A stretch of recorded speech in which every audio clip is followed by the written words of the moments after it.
good evening, ladies and gentlemen. Welcome to the Flatout Racing Network's coverage of the 6th season of the Talladega Nights Shake and Bake Series, race number 2. Last week, we saw a thrilling season opener, a packed field, lot of crazy strategy throughout the race, and a lot of drivers having to survive the chaos of the night. Rodney Sullins at the end of the evening picked up the checkered flag. We're guaranteed a different winner here tonight. Who will it be with only 6 races? That's right, only 7 regular season races, 6 left here in this regular season for a chance to lock yourself into the playoffs. I'm Seth Cole alongside of Kyle Matthews, and Kyle, we obviously know all the unpredictability of super speedway racing, but when you add in a sense of urgency for the drivers as well, you just kind of get that feeling that the intensity is going to ramp up. Oh man, like I've seen all the years I've been watching NASCAR. They're at Daytona or Talladega, and you get down to the closing laps, you definitely see a sense of urgency, and usually it gets pretty chaotic. So wouldn't surprise me at all if it gets the same way here tonight. It's going to also be interesting to see what drivers adopt what type of mentality. Obviously, I would think last week a lot of drivers had the must-win mentality. May continue to trend over here as we're in the early races of the season. But as you take a look at the point standings coming into tonight, it looks like we're having a problem here with the graphic. I'll see if I can fix that here to be able to bring up those points. But, we talk about the fact that you don't necessarily have to win to get into the top 12 in points. If you've won or don't have a win and you're in the top 12 in the standings at the conclusion of the 7th race of the season, you're in the playoff race. Is it going to be easier or more difficult, do you think, then, for drivers to kind of big picture race and try and just make sure they're above that 12th in the standings cut line? I think it's still early enough where they can afford to, point race a little bit. But given if they see the opportunity to go for the win, they're definitely going to take it. That will make things a lot easier for them. Certainly will. Looks like we've gotten that issue fixed as far as the point standings graphic is concerned. And we will show it to you here in just a little bit. We'll show it more than likely after we go green. But nonetheless, here tonight, 12 drivers currently above that said cut line. A couple of drivers could leave this evening as the points leader. Mentioned Rodney Sullins not in the field here tonight. Grant Wesley, second in points. John Godfrey, third in the standings, coming off podium finishes last week in the season opener. They could pounce this evening and find themselves up at the top of the board. Grant coming off a heat win earlier on tonight. And I don't know if this is a precursor or anything, Kyle, but one of the heat races they had here this evening, they run 10-lap sprints just to kind of get themselves acclimated back to these cars and this racetrack and everything in preparation for the main event. And they were 3 wide, about 6 rows deep, for about 4 laps, and on a couple of occasions they went 4 wide and held it. So this track is spacious. Will they use it all up here tonight is going to be the question. They tested the waters earlier this evening already. Oh, I definitely think they're going to use it if they see the opportunity, and if they think it's going to help them. They're going to take every chance they get. Qualifying is just about concluded. And in just a few moments, we will be having the drivers verbally introduce themselves to you on where they will be in tonight's starting lineup. I believe there are 23 drivers, at least that's what was what last I checked. They're going to be taking the green flag here tonight in preparation for this 66 lapper. And it looks like we are just moments away here from hopping on up and letting these drivers introduce themselves to you. Did you by any chance have that number for me, Kyle?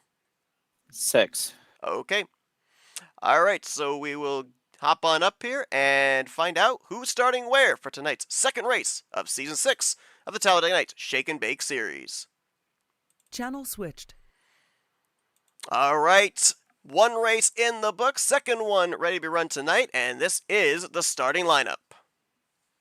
Starting first in the 55 Chevrolet, painted by Rodney Sullins, Ken Roberts out of West Bend, Wisconsin. Starting in second, Kelly Causey from Agricola, Mississippi in the Jiff Chevrolet in the 00. Starting P3, Grant Wesley from Princeton, Indiana, driving the number 88 NOS Energy Drink Dodge Challenger. Starting P4, driving number 56, Jeffrey Elliott out of Eon, North Carolina. Good luck to all. Rolling out fifth out of Paducah, Kentucky by way of Canaan Valley, West Virginia, Craig Hagley in the 82 Cypress Construction Ford Mustang.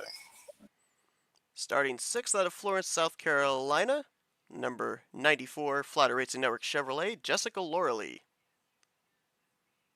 Starting sixth out of Appalachia, Virginia, driving the 41. Good luck, everybody. Driving eighth, number 67, Garland Oaks from Martinsville, Virginia. Good luck, everybody. Starting in ninth, Chris Elliott out of Mooresville, North Carolina, driving the number 9 Race for the Cure Dodge. Starting in 10th, K.D. Huntsberry, driving number 66 Chevy Camaro out of Orrington, Maine. Good luck, gentlemen. Starting in 11th, Stephen Brandstetter from Ranelette, Oklahoma, driving the 510 OSU Ford Mustang. Thank you. Rounding out the top 30 dozen, the number 80, Ed Finley, riding in the Wolfpack Dodge out of Long Island, New York. Good luck all, and keep our boys in military and the first responders on your mind.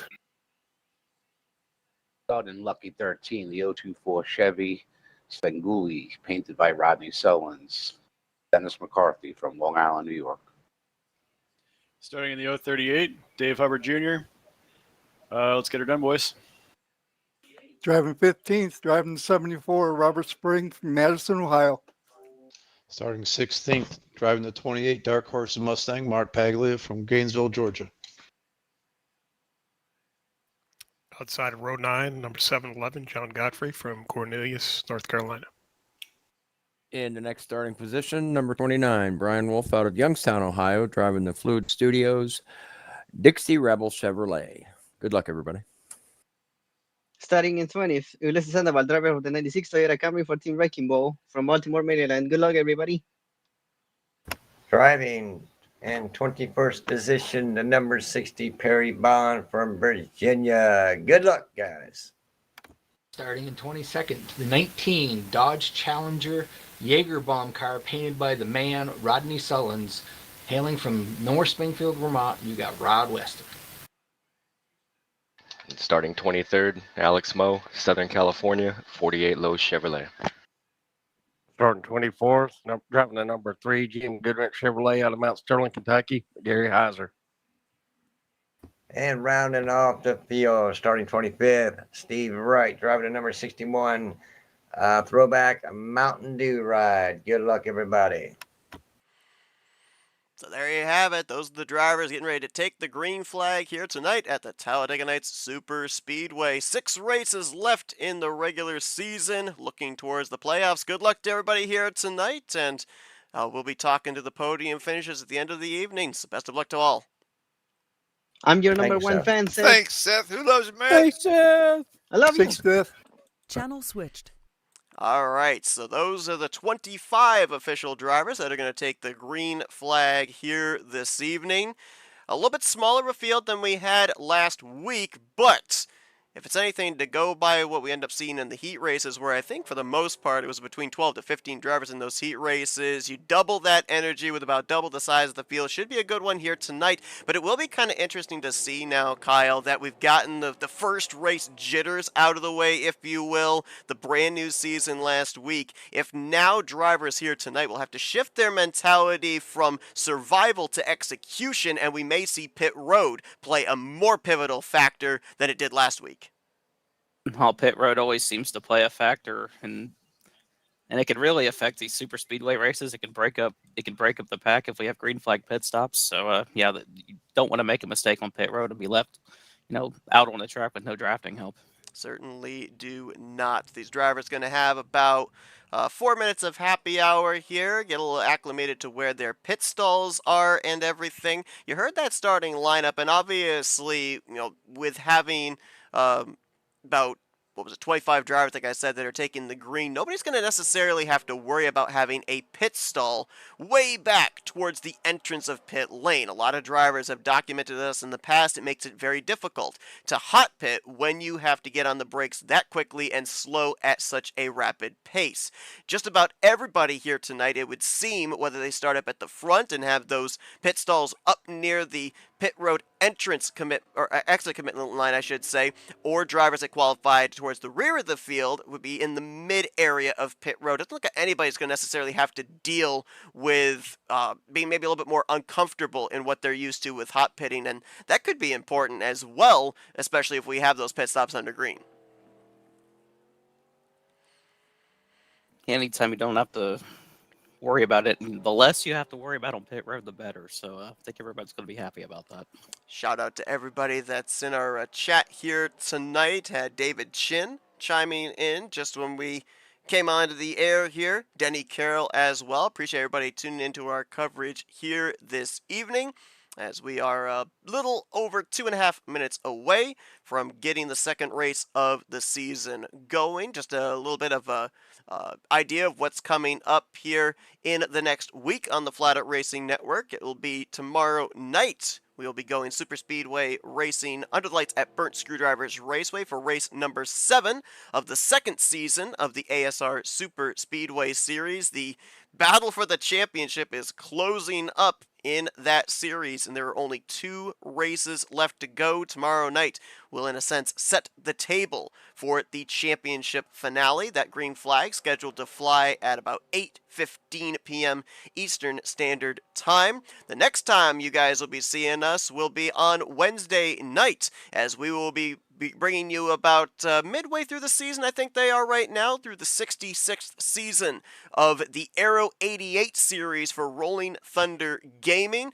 We will be covering them to the close of the season. They've been running some really interesting tracks week after week, some I've never even heard of, and from what I've understood as well, the racing has been spectacular. And then Thursday night, we're back with you as we continue to cover the 66th season of the Rolling Thunder Gaming Talladega Challenge Series. That will be here solely on the Flatout Racing Network for the next 2 weeks. Our broadcast colleague Blaine Donlin is unfortunately not going to be with us for the final 2 races of the regular season, but we will have him back, and we will have his graphics back as well in the producer role on the first race of the playoffs. So the next 2 weeks, Thursday nights will be solely here on FRN for the Talladega Challenge Series, and then next Saturday night, we're going to be off for this series. We will resume the 6th season of the Talladega Nights Shake and Bake series on, I believe it is, and I gotta double check my calendar, I believe it's not going to be until we enter into the month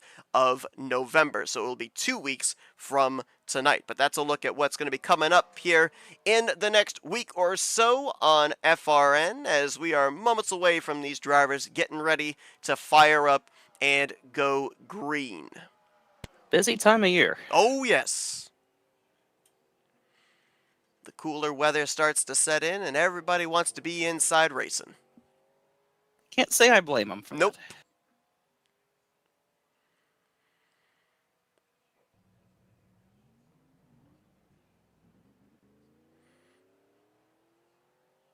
So a couple of drivers, and again, as I mentioned, we'll bring up the points graphic for you here in a moment. We did have a problem with the graphic at the beginning of the broadcast, and we do have to wait until they go green to be able to bring it up for you now. But a couple of drivers to keep an eye on here tonight that are looking to point and or win their way up into the top 12 just below the cut line. Dennis McCarthy in the 024 is going to be one driver to keep an eye on. He is 15th in the standings coming into tonight, 14 points below the cut line.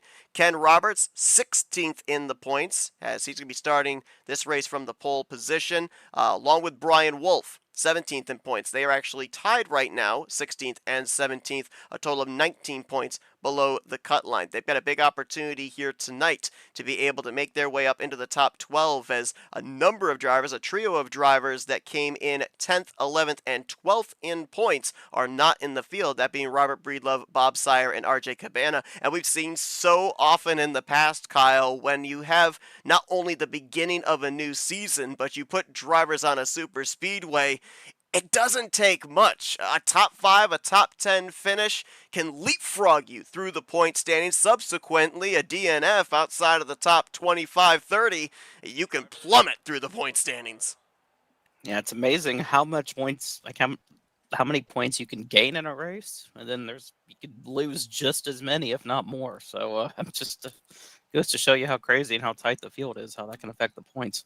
And again, just to kind of remind everybody as well, yes, Rodney Sullins went to victory lane last week. That does not lock him into the playoff field. It is the top 12 in point standings, whether they've won or not at the conclusion of race 7, that lock themselves into the championship hunt. So for Sullins, he has that victory, but not being in the field here tonight, he will more than likely fall out of the points lead. I don't think mathematically he could lose enough points to fall out of the top 12, but don't quote me on that. I believe they use the classic NASCAR point system, and it does work obviously much different than the current NASCAR point system with one point per position. So I don't absolutely know, based off of the classic NASCAR point system, if he would lose enough to drop out of the top 12 in the standings, but it looks like maybe with the number of drivers down around that cut line coming into tonight that it's possible he could still stay in the top 12 for the next race 2 weeks from tonight. See the drivers heading on out here, and Flatout Racing Network would like to wish a very happy birthday to Kelly Causey, starting the outside of the front row there. I don't think in the history of FRN we have ever had a driver win a race on their birthday. So maybe tonight Kelly Causey could be the very first. He's got himself some awfully good starting track position. Yeah, qualified on the outside of the front row, as you can see in that very colorful Jif Chevrolet. So see Grant Wesley second on the inside line. Coming into this one second in points. Had that runner-up finish to Sullins last week. Good run here tonight, and he could be the new points leader going into race number 3. Looking to see where John Godfrey is. There he is, that orange 711 Schluter Systems Chevrolet Camaro. Gonna be starting mid-pack here tonight. already some trouble for Mark Paglia. Fell out. He fell out. I don't know if he's back in the. I don't know if he got back in the server in time. So Perry Bone also sitting on pit road in that Red Bull machine. So a couple of early troubles for some of our drivers here before we've even taken the green flag. We'll follow up on the Paglia story here, as it looks like, as you said, fell out of the NR server. Looks like he did not fall out of TeamSpeak, though. We'll see if he's able to get back in here, and then we'll also follow up on whether Perry Bone gets out onto the racetrack or not. But the field will be in the hands of Ken Roberts in that patriotic red, white, and blue number 55, as he'll bring us down. And the second race of Season 6 of the Shake and Bake Series is green. always love a patriotic red, white, and blue scheme. That one looks good on the 55. And he gets a good jump. To your point, I think that's why I always liked the Coke 600. Hit it yes. right around Memorial Day, and you had all the patriotic cars.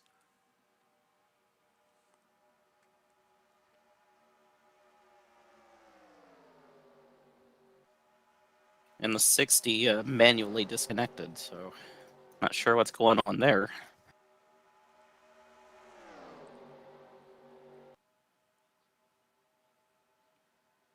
So with those two drivers having their issues, looks like 22 drivers took the green flag here.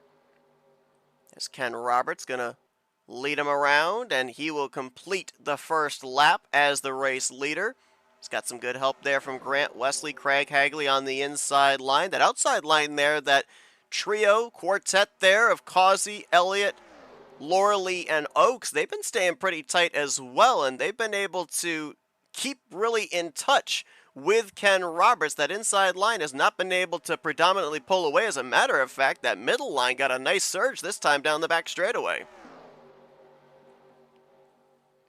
So another driver just fell out of the server, Dave Hubbard. So don't know what's going on tonight, but Dave Hubbard Jr. making his first start on the season in the 038. As you see on the right side of your screen, we are now able to show you the points graphic of who comes into this race where.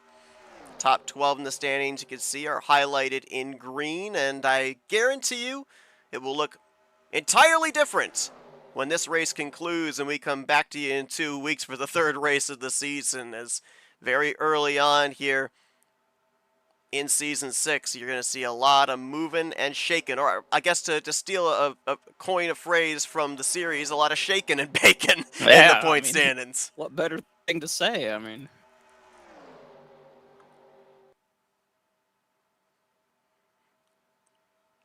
it's like most of the field has migrated up to that middle line, about 8, 9 drivers hugging the inside of the racetrack all the way around, back to that 3 of Gary Heiser.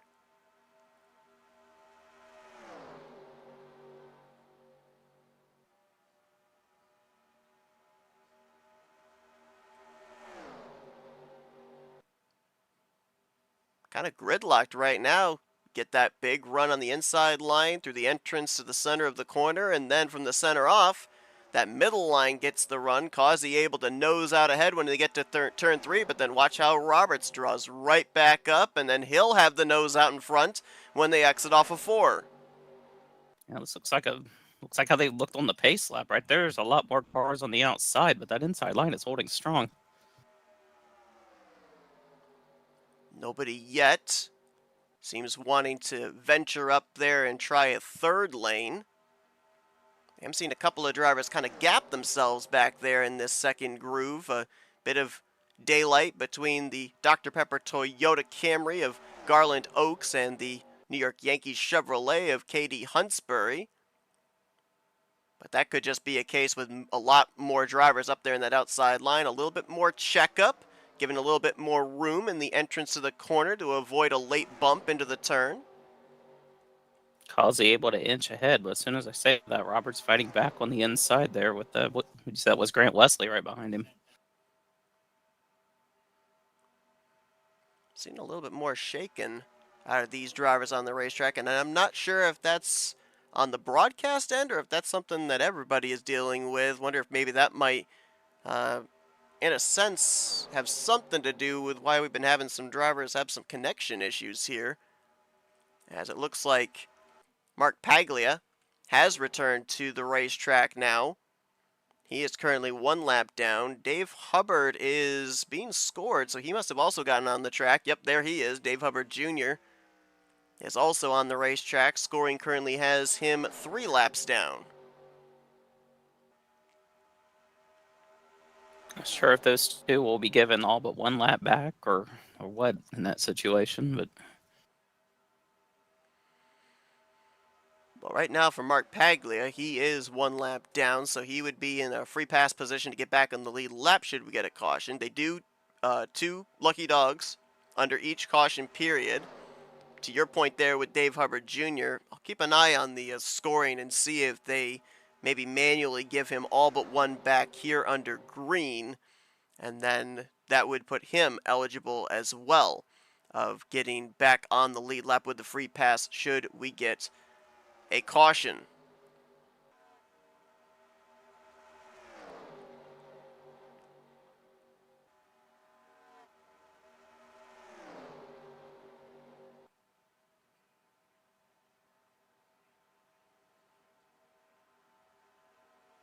it'll be interesting to see how they get around this 28 car here.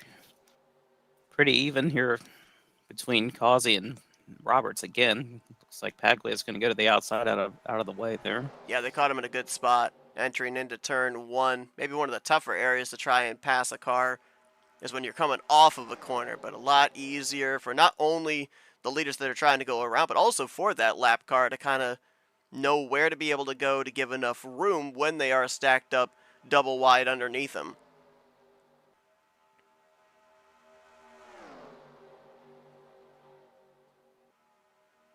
Boy, neither Ken Roberts nor Kelly Causey have been able to get away from each other.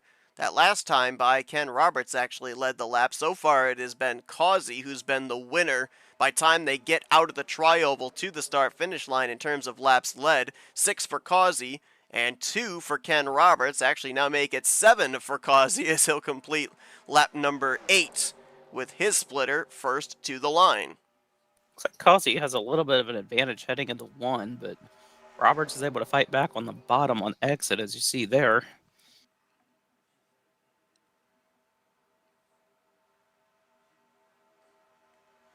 Causey inching ahead there.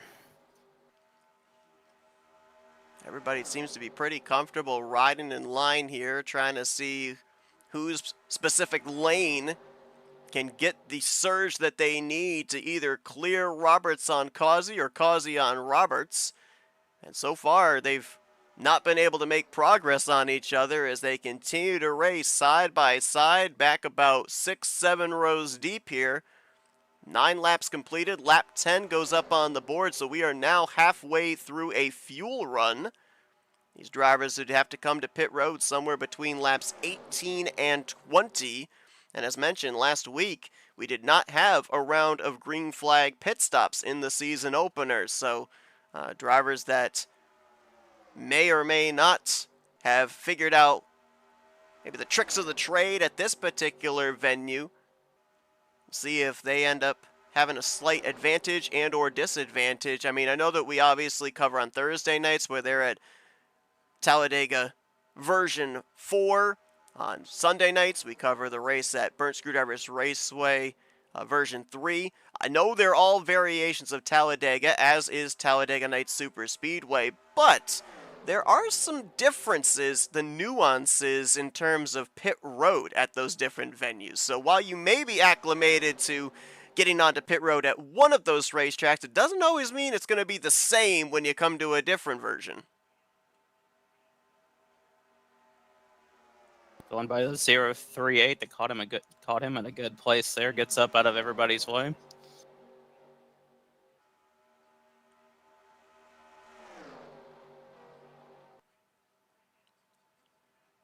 Mark Paglia, when they lapped him, was able to latch on to the tail end of this pack. Dave Hubbard Jr. will look to do the same, and I can give confirmation here that after they lapped Mark Paglia, and I believe they'll do the same here for the 038, when he catches onto the tail end of the pack, they are giving them all but 1 lap back. So they're up in the draft. They are all but 1 lap down to the race leaders, which puts them in lucky dog positions due to the fact they had the connection problems early on in this race. Yeah, it makes sense that they would make that decision there. I think it's fair.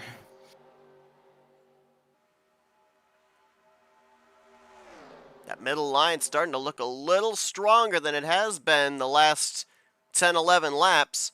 Causey is nearly clear on Ken Roberts, and you'd have to wonder if Kelly Causey gets pushed out ahead of the 55, does he immediately jump to the bottom for no other reason than the fact we're in the home stretch here to having to come to pit road, and you might want that easier access onto pit lane from the inside line?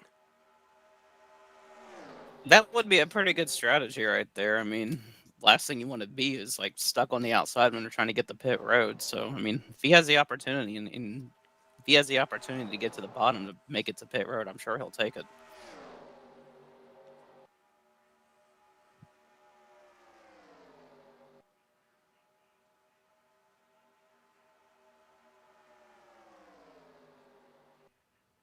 Speaking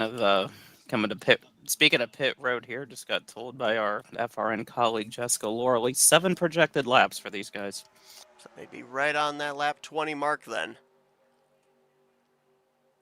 Jess running third on that outside line, right behind Jeffrey Elliott, qualified 6th, currently running between 6th and 7th, depending on which line moves from the center of the corner off. Look at some of these drivers up here. Kelly Causey, when we showed you that points graphic of the top 20, he's not even in the top 20 in the standings. A victory or a top 5 run here tonight would be huge for him to jump up in the standings. Ken Roberts, who started on the pole position, battling here with Causey on the inside line, came into this one 16th in points. He was 19 points below the cut line. He's certainly making a good case for himself to point his way up above that 12th in the standings cut line. Jeffrey Elliott in the 56. Second on that outside line, the Superman Toyota Camry. He also is not inside of the top 20 in points. Mentioned Grant Wesley. If he gets a good run tonight, he'll more than likely be the points leader going into next week. And Jessica Loreley last week ended up getting involved in a couple of wrecks. Actually got airborne at one point. A lot of drivers in that race soldiered on with damage and got some decent runs as a result of it. She comes into this one 8th in the point standings, 14 points above the cut line. So a lot of drivers here tonight having a little bit more fun, I think, with race cars that are fully up to speed and undamaged. Matter of fact, last week when we talked with John Godfrey, who brought it home in the 3rd position, I said to him, hey man, that car looked really good. What kind of move could you make for the win? He said, none. If I went out there, it's like it would hit a parachute. I had too much damage. Didn't look like he had a damaged race car, but I guess the external look didn't tell the whole story. It's just one of those situations. You'll take what you can get at that point and come out of there with a top 5 finish with a beat-up race car. It's not a bad night. Looks like Dave Hubbard Jr. is still having some issues. This time he has fallen out of the team speak, and I believe he's fallen out of the server. Katie Huntsbury coming to pit road all by his lonesome. That's 66. Yeah, the 038 just called it a night there, so. So he will finish 23rd place here this evening. Interesting strategy here for Huntsbury, pitting all by his lonesome and a little bit earlier than what we were told as well. I mean, this is about, what, 2-3 laps earlier than what the projection was, we were told. And yeah, they're at about 4 laps right now, so. I mean, granted, you're coming down a less busy pit road. You don't have to worry about air traffic control or highway patrol or whatever you want to call it, trying to figure out how to pit with everybody Another car else. coming. That's Chris Elliott coming in. But the disadvantage coming down pit road, you're going to leave pit road without any drafting help. You're going to be out there all by your lonesome. So a bit of a risk you're taking there, but we'll see what happens. Breast Cancer Awareness Month here in October, and you see the pink ribbon featured prominently on the Doritos Blaze Dodge.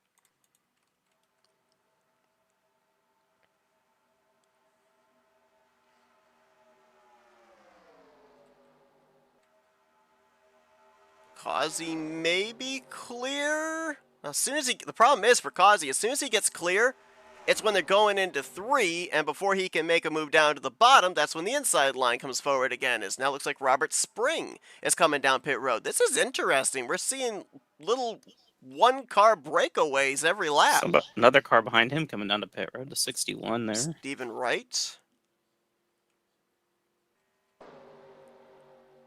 And Causey finally got himself clear of Ken Roberts, so he jumps down to the bottom, so he's probably not that far away from coming to pit road. You have to think probably he and the 55 leading their respective lines, using up more fuel.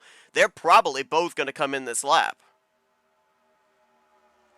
I think a lot of cars are going to come on pit road. They're, all these, the last couple laps we've seen just 1 or 2 cars come down pit road at a time. That's about to change, I have a feeling. What's it going to be like for drivers having to try to pit out of that second lane? And here comes a bunch of them Whoa, right now. Craig Hagley! Yikes! Oh, Causey's going to get into Wesley! This will more than likely not bring out a yellow. Oh, maybe that will. Did that bring out a caution? No, it did not. I thought with Katie Huntsbury coming up there on the 00, who is up on the racing surface, that might bring out a caution, but we stay green. And you know what I'd be concerned about right now? Would Causey have enough fuel to get back around? Yeah, him leading the pack right up there. Him and Ken Roberts racing side by side for the lead for that entire, first segment. Yeah, I'd be really concerned if I was in the 00 car right now. Here comes the second group onto pit road. Ooh, whoa, Alex Moe very squirrely as he was getting that car woed up. Rod Weston, very aggressive onto the entry of pit lane, and you got to make sure that you don't get hit for speeding, which obviously it's maybe the least of his problems here, and Steve Wright's coming in again. Car's awfully slow there. Yeah. Losing RPMs and looks like a... I wonder if he missed his pit stall the first time around and maybe running out of fuel here coming back. Looks like Causey is going to make it back to his stall. He's under power. Now, what's going to be interesting here for Kelly Causey is we saw him get into the back of Grant Wesley. He was hit going too fast at the entry of pit road, so he was issued a black flag. I'm not sure, I would assume, but I'm not sure that making this pit stop, it will clear that black flag for the 00. We'll update you on that once his service is complete. Looks like Ken Roberts won the race off pit road there. They're just now going around those drivers that came in with the second group and go by Godfrey and Weston. But a few drivers up ahead there, including Moe, Hagley, and Sandoval, as well as the lap car of Mark Paglia.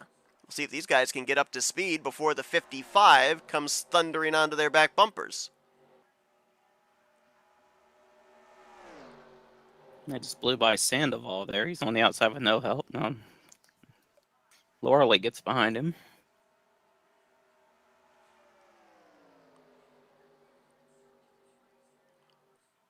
And here comes Roberts to the inside, looking to take the race lead back. With the help of Jeffrey Elliott and Denny Carroll, as well as Gary Heiser, he will do so. Field has gotten awfully spread out now. Katie Huntsbury and Dennis McCarthy together here. There's the 61 of Steve Wright Jr. up ahead of them. Who was that just coming up pit road? Rod Weston. Whoa! Oh, boy. Little Nice wheel save, didn't spin even... there in first gear. Looks like coming up pit road. Did a good job of not hitting that awesome-looking Dodge Challenger pace car. That would be a Challenger hitting a Challenger. Yeah, that wouldn't be good. Would not be promotional material for Dodge. Definitely not. I have to check and see if Rod is on the lead lap or not. As either he had a very lengthy trip to pit road or had to come back down. Steven Brandstetter a long ways back here, though he is on the tail end of the lead lap.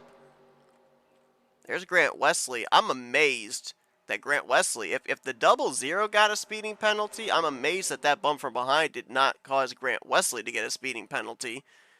The problem for him, though, when he got spun, lost him all that track position. He's back here with Chris Elliott, Robert Spring. These are drivers that we saw peel off onto pit road by themselves.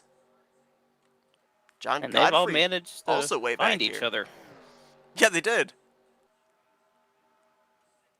John Godfrey and Garland Oaks also back here. This is a group, I believe, 10th back to around 15th, 16th place, and they are trying to catch up to the top 9. We're currently battling side by side for about 3-4 rows.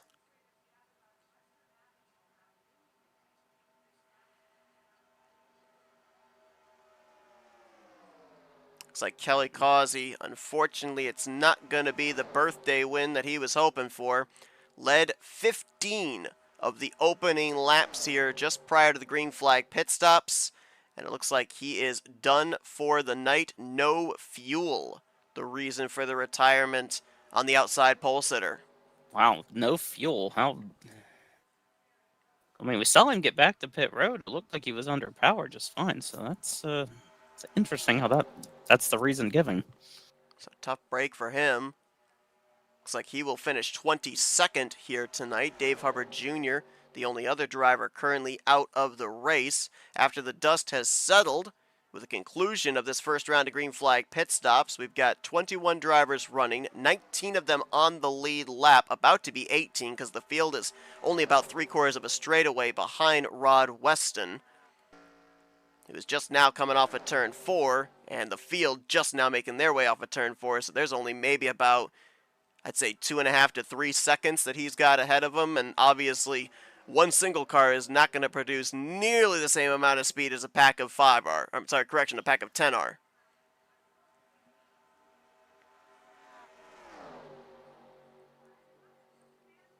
Now what he will do is try and latch on here to this group.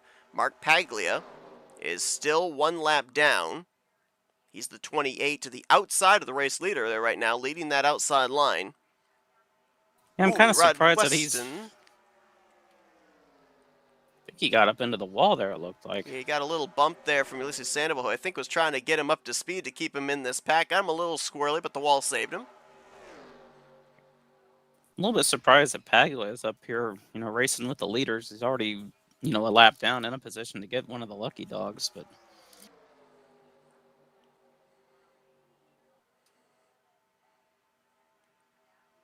Well, I'll tell you a driver that would be very happy to have Mark Paglia battle with Ken Roberts would be Steve Wright. Because if Paglia manages to lead this outside line to the front, is ahead of Ken Roberts when the caution waves, if the caution comes out, that means that Rod Weston would be the first car to get the free pass, and Steve Wright would be the second.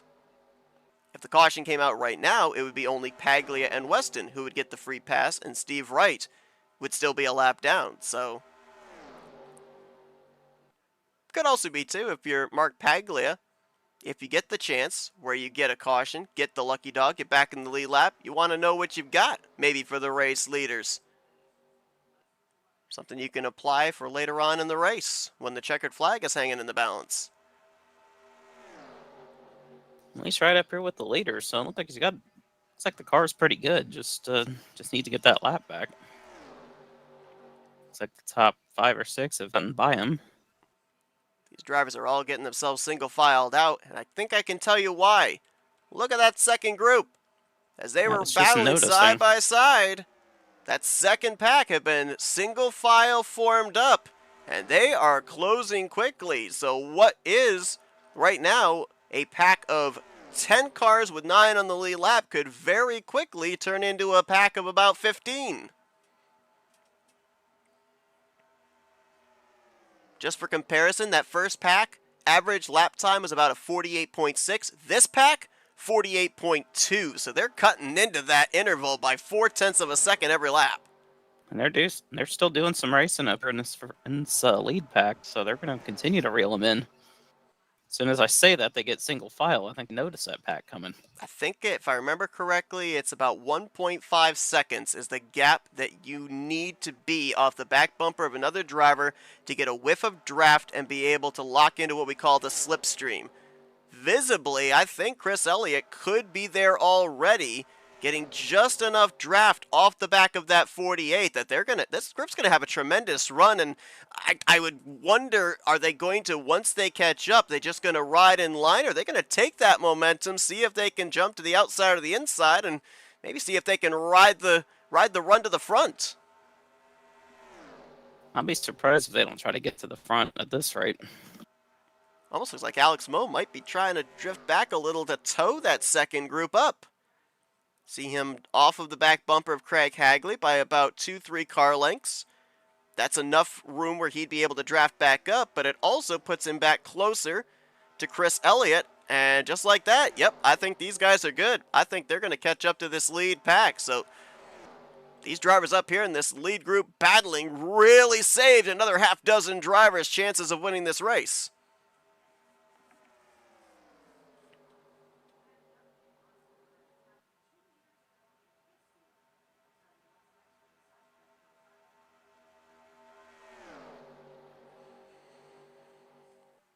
Nearing halfway through this race, Ken Roberts continues to show the way, looking to go coast to coast here tonight after starting on the pole position. We mentioned about him down below the cut line. Currently 16th in points coming into this evening. He was tied for 16th with Brian Wolf. Brian is right now in the 3rd position in that Fluid Studios Chevrolet Camaro. So both of those drivers looking good to point their way up into the top 12 at the conclusion of this race, provided they can stay where they're at. And look at this, Jessica Lorley gonna try out a move here to the inside line, see if there'll be some takers, as she'll go for 4th on Denny Carroll. Got some help behind her there. The lap car of Mark Paglia. The 3 car in there as well. And there's the 9 car who we just saw catch this group. I think that might be why Laura Lee jumped down to the bottom, realizing that second pack had caught up. They had momentum, and she wanted to go down and maybe get the benefit of that push. We're now going to start going 3 wide as Chris Elliott and Ulysses Sandoval going up there. Whoa, Craig Hagley very squirrely in the middle. Nearly made contact with Grant Wesley. Weren't they all just single file a lap ago? They were. 3 by 3. Someone snapped their fingers and it all changed. But this just shows you, too, the difference that just a few cars added into this pack can do in terms of energy.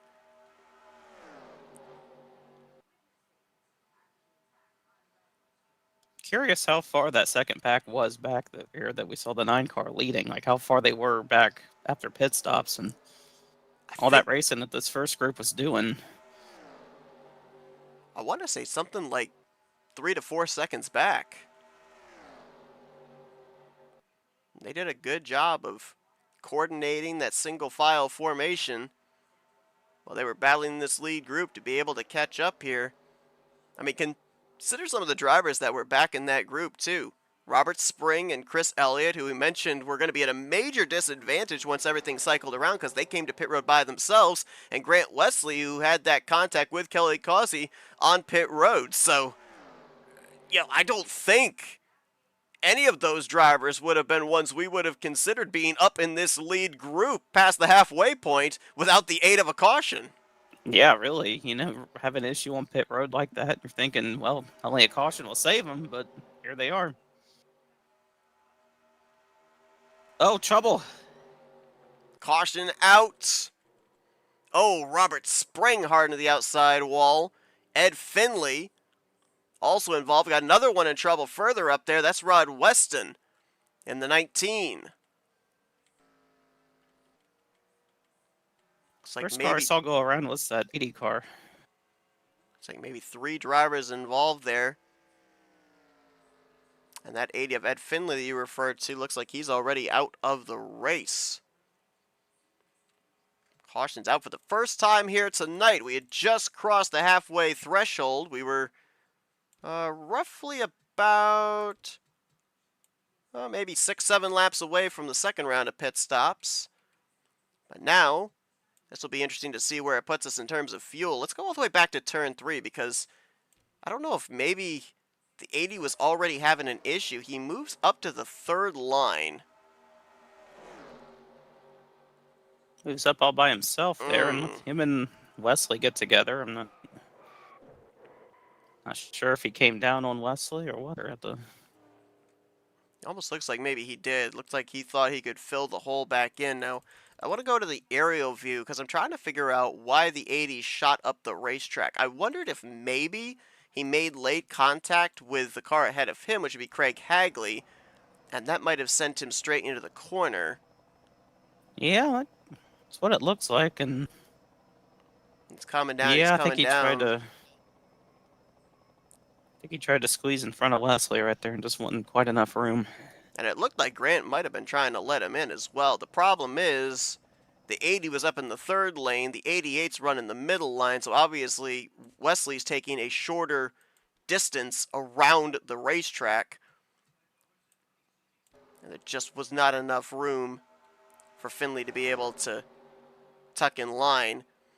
Now, the other drivers involved, this was further back here. It looks like Robert Spring checked up, gets a hit from behind by Rod Weston, and he takes a pretty good shot with the back end of his car into the outside wall off of turn 4. The one driver in that whole situation I wouldn't have wanted to be in that situation was Ulysses Sandoval right behind that 80 car. I don't know how they got by without making any contact. Let's take an onboard with him.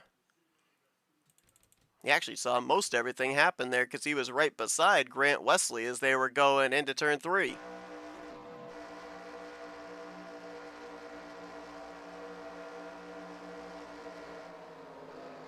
Wow. Saw his life flash before his eyes right there.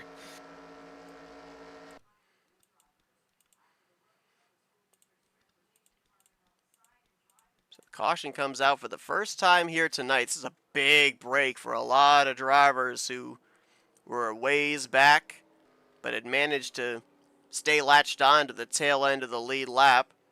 Dennis McCarthy and Stephen Brandstetter, Ken Huntsbury. John Godfrey was actually, you saw on that replay, you saw him snaking his way through the incident. He had actually lost touch with the lead pack, so this caution saved him as well. We'll have to wait and see what the scoring is in terms of the lucky dogs. Now, I believe Mark Paglia was in one of the free pass positions. Rod Weston, I think, might have been in the second one, but he was involved in the incident, so I don't know if being involved in a caution exempts you from getting the free pass or not. We'll have to wait and see. We'll get the answer to that when they get the one to green. We'll see the lucky dog drivers going on by as Grant Wesley coming down pit road from the top position. Yeah, Grant Wesley came back on pit road. Jessica Lorley as well. Not sure if maybe Grant's coming down this second lap and claiming the incident. I don't really think that was on Grant. But maybe just to be safe, he's coming down pit road here. I mean, there's a lot to lose if you're driver 88 that you don't want to afford a potential post-race penalty. He's trying to fight to take the points lead going into next week. And there's still plenty of laps here, too, to be able to work his way back up through the field and get back up to the front.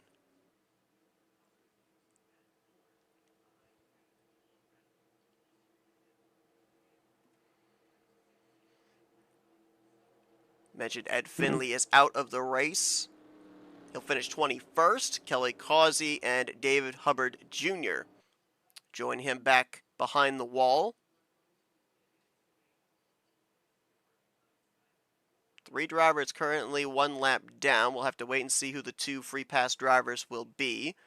I see Mark Paglia coming up the outside there. Looks like he is definitely one of them. Also looks like maybe that 19 of Rod Weston is also coming up on the outside line. So it looks like the 28 and the 19 will be the free pass cars. That'll have us with 19 of the 20 remaining drivers on the lead lap. Steve Wright in the 61 will be hoping for another yellow flag to come out here to get himself back on the lead lap. He'll be the only lap car when we go back green.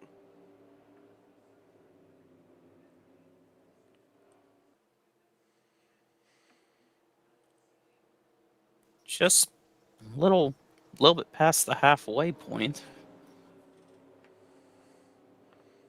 We cannot make it on fuel. That was going to be my next question right there. Right now, we should get the lights out next time by. We'll probably go green at the conclusion of 38 on to 39. That will only get us to just about maybe, I'll be generous and say 7 laps to go. I think it's going to be around 8 laps to go, but you might be able to make it to 7 laps to go. So we cannot make it on fuel. You're going to have to at least take on a can of fuel to be able to make it the rest of the scheduled distance. Garland Oaks and his team get it done on pit road, as he's going to restart as the leader. Garland coming into this race, currently up in the top 12 in the standings, 7th. So currently in a playoff position and would love to add to that total. Maybe find victory lane here tonight, solidify himself a spot in the top 12 and a potential playoff spot.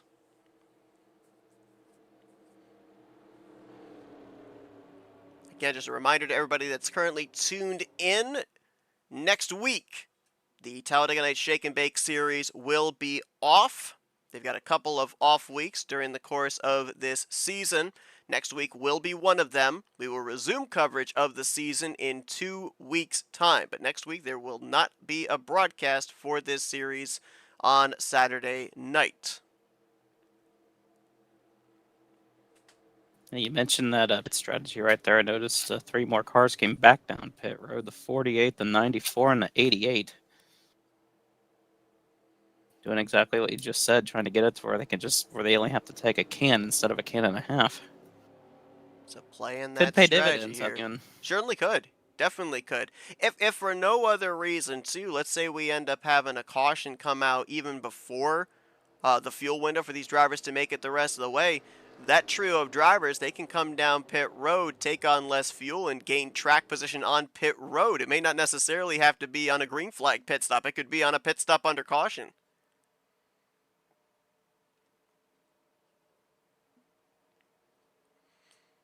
Lucky Dog drivers have caught up. It'll be Toyotas on the bottom in Oaks and Elliott. Chevrolets on the top with Roberts and Carroll.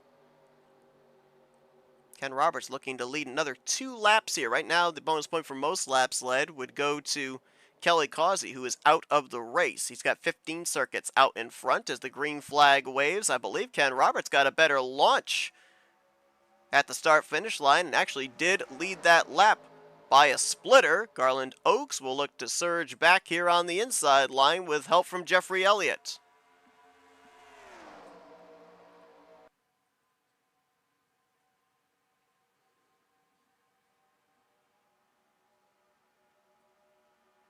Looks like they're pretty well organized on the bottom. Oaks getting a good run on that inside help from the 56, as you said. One of the first times tonight we've seen a car clearly out in front. Keeping an eye on that number 74 Warner Brothers Toyota back there of Robert Spring. We saw him back it into the outside wall off of 4. Looks like the team's done a pretty good job repairing that machine, and looks like he is still up to speed in this group. So the only driver in that wreck that looks like may have in any way taken them out of the running, which it actually physically has here, DNFing in the 21st position, would be Ed Finley. All the other drivers involved look like they are still going to be able to be competitive in this race tonight as some movement there. Second and third place, Jeffrey Elliott and Craig Hagley.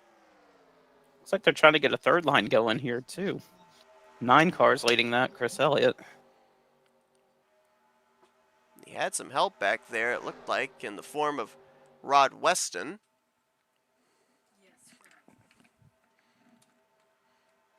But Garland Oaks continues to show the way, and now we've got ourselves an inside line breakaway. Looks like about 4 or 5 cars have got themselves cleared. That outside line being led by Craig Hagley in the 82.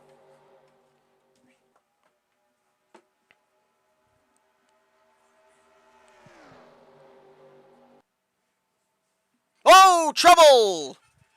4 cars around, including the 7-Eleven of John Godfrey, Robert Spring. No caution yet. Gary Heiser. That was, yeah, to your point, that was all down below the yellow line. Wow. I, out of instinct, brought the caution graphic up here, but yeah, that was all down, deemed off the racing surface, and we stay green. Multi-car crash, too. Yeah, that's 9 times out of 10, that'll bring up caution. That checked up Grant Wesley and a couple of others there. Paglia and Steve Wright. We'll see if they can catch back up. There's Gary Heiser, and now Robert Spring and John Godfrey. Very slow coming to pit road here is Godfrey. I'm not sure what was going on right there. But Godfrey's coming in. I'm almost wondering if there might have been... So I believe that they run the same type of rules that we talk about on Thursday nights, where if you are the one responsible for causing the incident, you come down pit road, you do a pass-through to avoid a post-race EOL. Those two might have been having a discussion off of 4 as to whose fault it was and who needs to come down pit road to take the penalty there.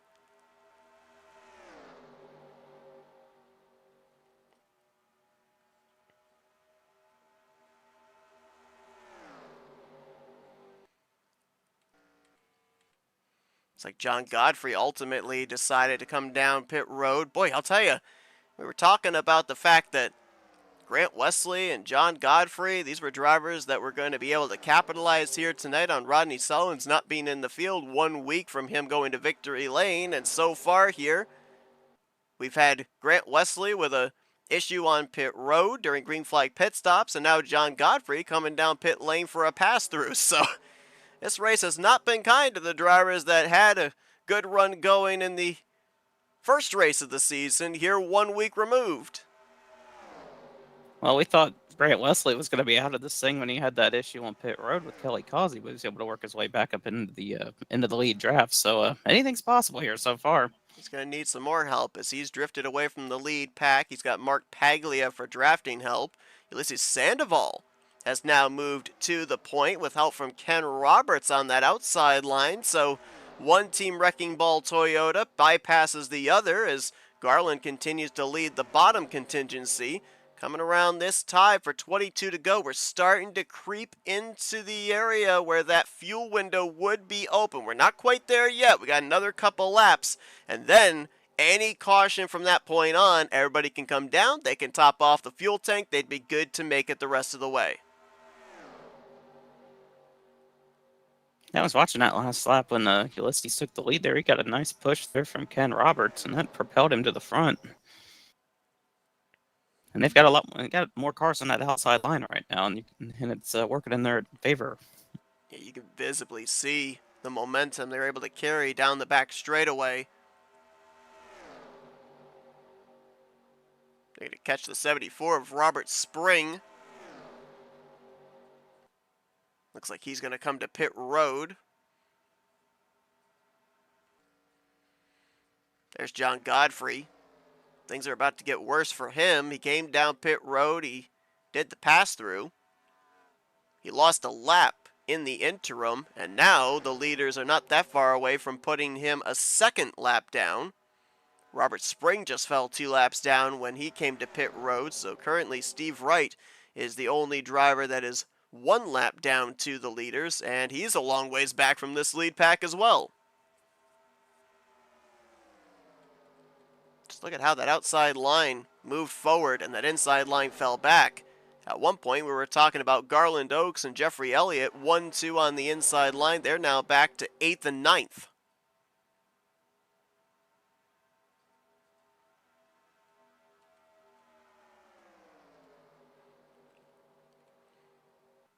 Ulysses Sandoval, another driver that could work his way up into the top 12 in points. Came into the night 19th in the standings.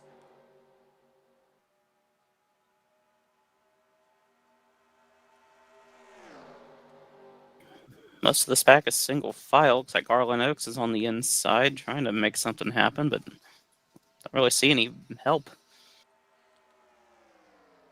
One of the drivers that got the lucky dog. Under our only caution of the evening, Rod Weston. Right behind Jessica Loralee, currently in P8. That caution saved him, and now he's able to be up here back in the conversation as Loralee moves up to the top with Jeffrey Elliott. It's going to get Elliott around Weston, move Jeffrey up into the 8th position. And now Loralee jumps to the outside of Dennis McCarthy. I'll try to lead that outside line now.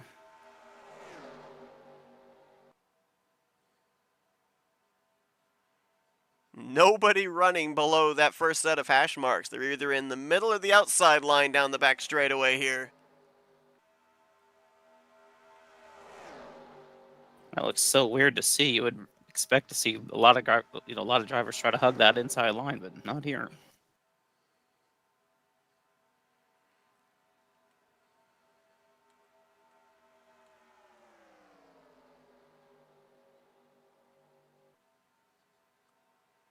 As Ulysses Sandoval crosses the line, we are now in that window where these drivers should be able to make it the rest of the way on fuel.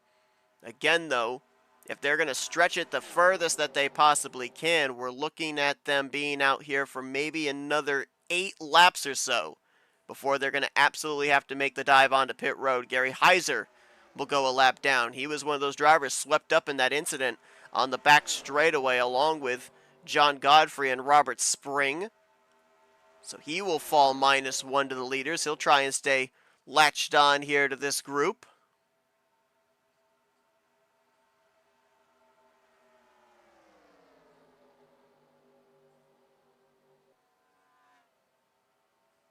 Grant Wesley pitted early, so did Mark Aglia. Now Chris Elliott jumps to the outside, trying to lead that outside line now in front of Lauralee. Yeah, a little interesting alternative strategy there by Grant and Mark. Obviously, as mentioned, inside of the fuel window.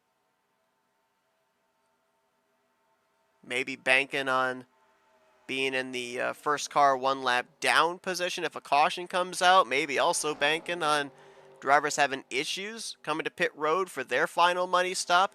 The one problem for Grant and Mark is it looked like they came to pit road together. They came out rather disconnected. Oh, and looks like a tough break here tonight for John Godfrey. Mentioned about the fact he had fallen 2 laps down to the leaders. Just moments ago, brought his machine to pit road, left-hand turn to the garage area. He's going to finish 20th place here tonight. And the big thing about that is he came into this race 3rd in points after the podium finish last week. So while we talked about the ups and downs, the climbing and plummeting that can take place in the point standings so early on in the season, the 7-Eleven might be feeling the negative effects of that with the DNF tonight.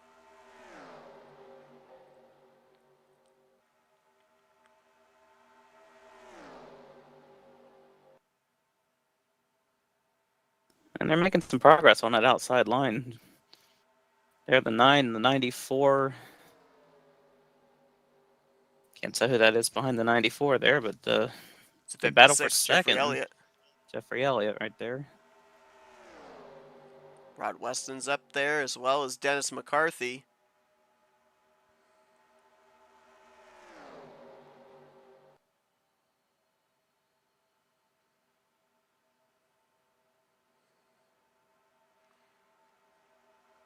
And Elliott's going to edge out ahead down the back straightaway. Whoa, little high going into 3.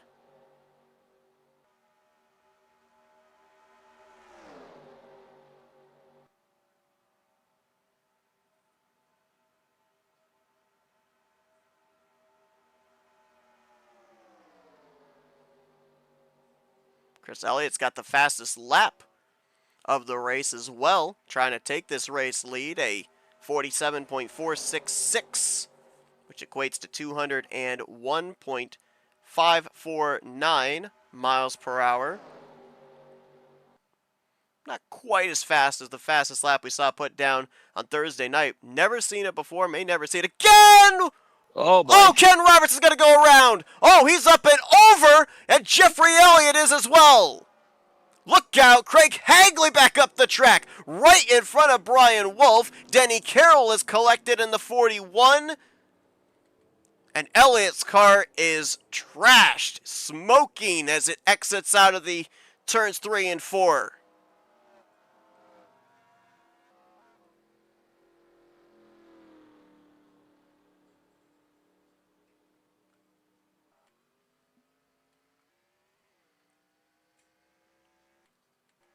Massive wreck right there. Looked like for a moment they may have had it all gathered up.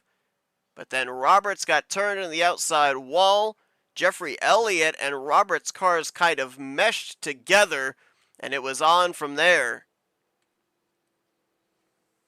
I'm going to keep an eye on that car right there, because we saw the last couple of laps, that 9 car was just a little bit out of shape. We saw him shoot to the outside. Take a look at it again here.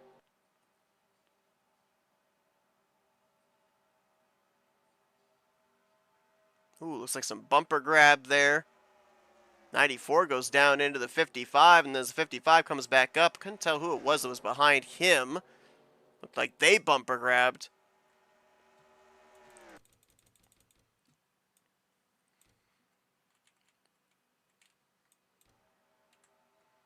It's Craig Hagley who's behind Ken Roberts.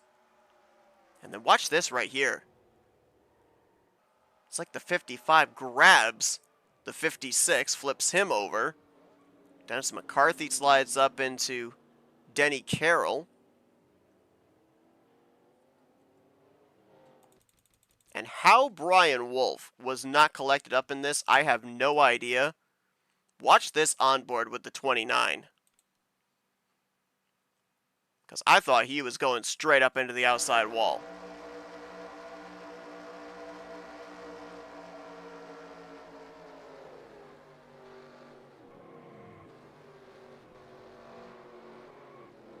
Oh my, wow, there was.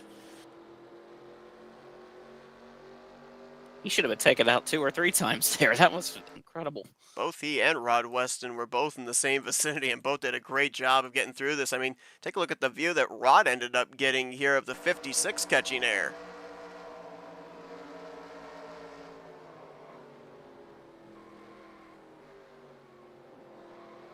And he also had to avoid Hagley coming back up the banking of turn 3.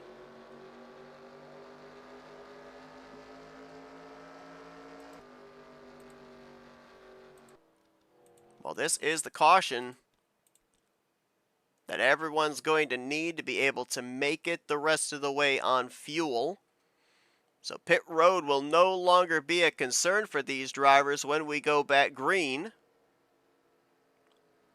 Jeffrey Elliott sitting on pit road. I'm not sure they're going to be able to get that car repaired. I'm not going to say that they absolutely can't, because I've seen drivers leave the scene of an accident smoking and still be able to go out there and log laps. Obviously, that 56 will be way off the pace, but in this type of a series, every point matters, every position matters, so even going out there and just turning a couple of laps could be important for Jeffrey and trying to make his way up into playoff contention. And remember, we saw Grant Wesley come to pit road there and maybe bank on a caution, getting him the free pass. There it is. He's going to be the lucky dog, along with, it looks like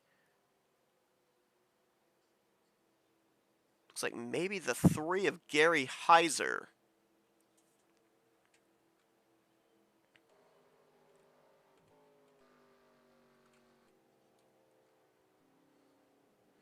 I have to double check on that, because Heiser did come down with the leaders right there. We know Grant is officially one of the lucky dog drivers, but we'll have to see who the other one is.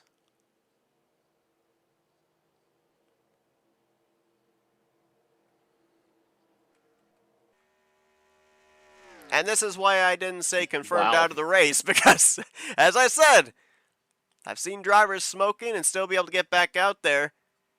Channeling Superman, I guess, there. That wasn't kryptonite to Superman, apparently. Was not.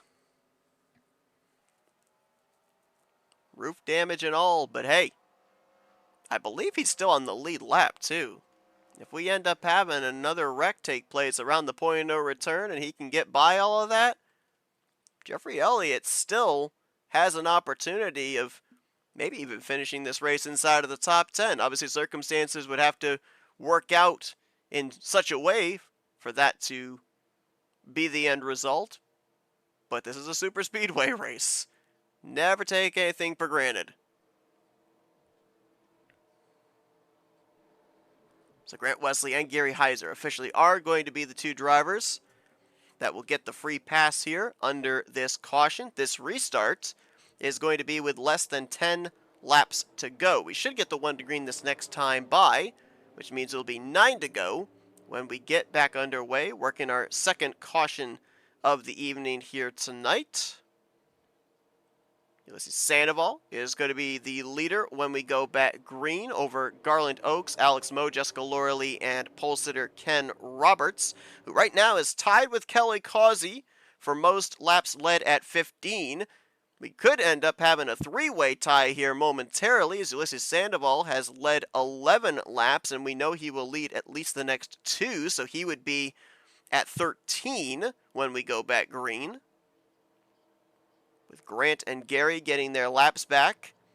Out of 19 drivers running, 16 will be on the lead lap. 4 drivers out of the race. John Godfrey, Ed Finley, Kelly Causey, and Dave Hubbard Jr.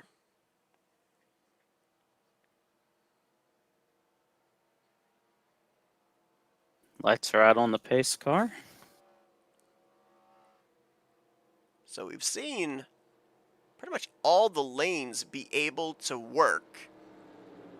Saw the inside line able to hold pretty well the beginning to middle portions of this race. That outside line able to get some good momentum, and when they ventured up to that third lane, they made good progress as well. With everything they've kind of learned here, granted it's a smaller field than when we started, so maybe not as much energy, but how much of the racetrack do you think we use now from here to the checkered flag? Because we're now in for a sprint. I think any opening they see, they're going to go for it at this point.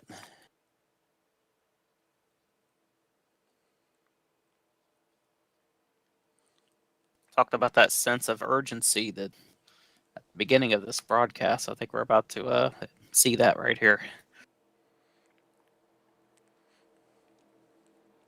Ulysses Sandoval and Garland Oaks, a couple of teammates out of Team Wrecking Ball.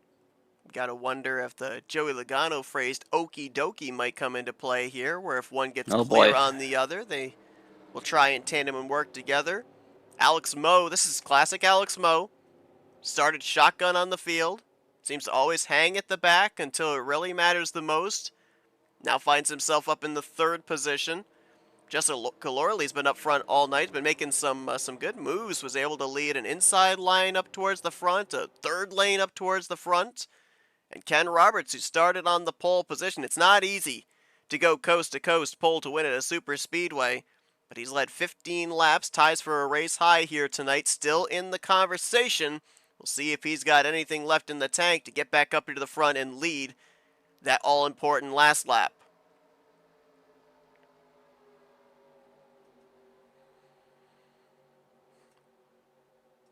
Every Saturday night before they get ready for the main event, these drivers participate in 10-lap dash shootouts. It's a 9-lap shootout here to close out the second race of the season.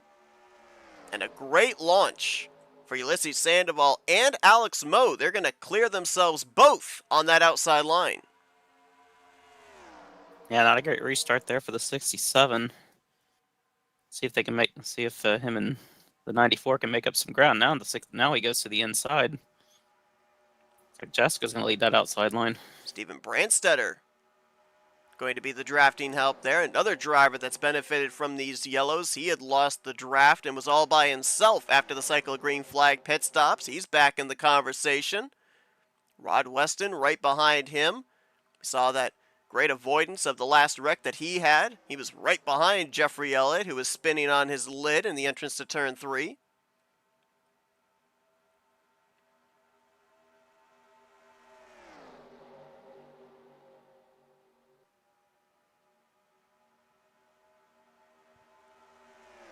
Top 4 single file, it looks like.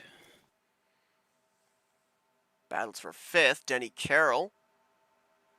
Not a lot of drafting help behind in the form of Dennis McCarthy. Some distance there, so that's going to help that middle line, led by Jessica Lorley. Trying to find the right rear quarter panel of Ken Roberts to continue to make forward progress. There's a group on that middle line, about 6-7 cars up there. You can add Katie Huntsbury into that. Craig Hagley, who now is going to shift from the top to the bottom. Chris Elliott is up there, as well as Grant Wesley.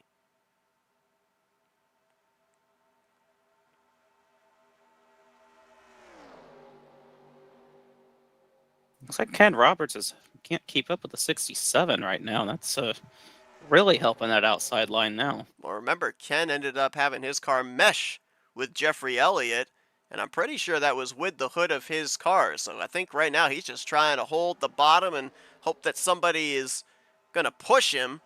Oh! Steven Brandstetter up into the wall. Rod Weston is collected as well. Caution is out. Side by side here, Lorelei with help on the bottom. Ulysses doesn't have any help behind him. 67 is not close enough. And we are at less than 10 to go, so we are racing back here to the yellow, which is why we stayed with the leaders. Jessica wins the race back to the line. Yep, Lorelei going to lead them back here in this race. We are going to get a restart. It's only going to be a handful of laps, maybe 2 or 3 if we're lucky here. This caution coming out just prior to what we dubbed the point of no return.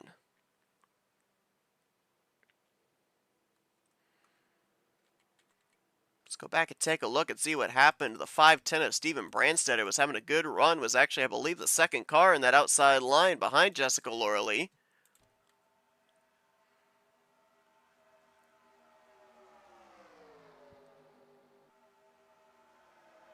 Looks like he just got turned there going into the corner. Rod Weston was on his back bumper and may not have let up in time.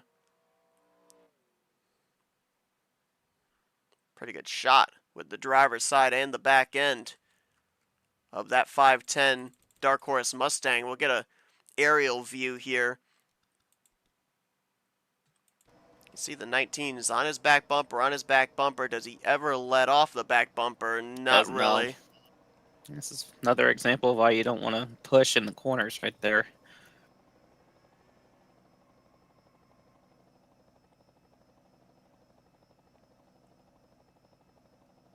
It's only a two-car incident, it looks like, with the 510 and the 19. We saw that battle back to the stripe, and now we'll have to see just how many laps we're going to have left. But that was an important battle there between Laura Lee, Moe, Sandoval, Wesley, because we've seen this at other racetracks as well, other super speedway races, where you get those late race restarts.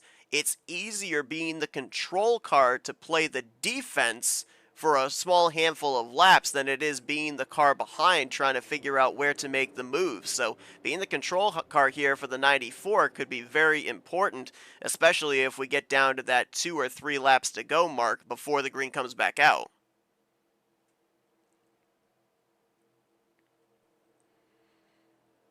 This caution's going to put Mark Paglia and Steve Wright back on the lead lap, so Steve Wright, who has spent a good portion of this race -1, as has Mark Paglia, who had connection issues in the early going. They're finally going to find themselves back on the same lap as the leaders. They're not going to have a whole lot of time, a whole lot of laps to work with. And it looks like maybe Robert Spring up there too. Like he might end up getting a lap back. He's -3. So it looks like they're just going to try and get him a lap back here to -2. But this will put 17 of the 18 drivers back on the lead lap.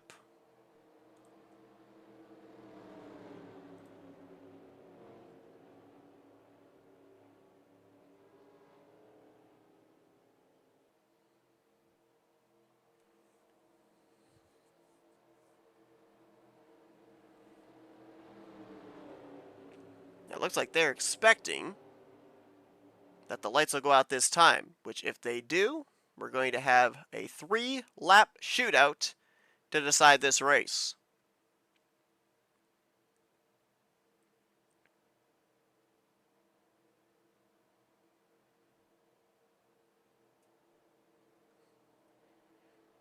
Jeffrey Elliott, we saw him out there logging a couple of laps. Looks like he's brought his car back behind the wall, so he'll finish 19th in this evening's race.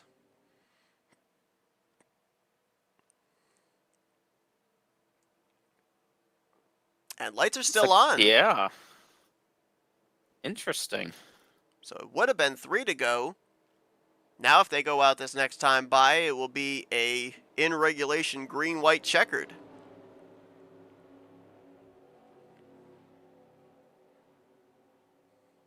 I can only assume that we have this extra lap because of the lap machines. I think that was the second time around under caution here, because it's kind of harder to gauge when you don't have drivers coming to pit road. These drivers don't need to. They've got all the fuel they need. I'm pretty sure that was the second time around, so that would make sense that the lights aren't out. But I thought, and I think the drivers, when they doubled up, thought that we were going to get the lights out that time, but that's not the case.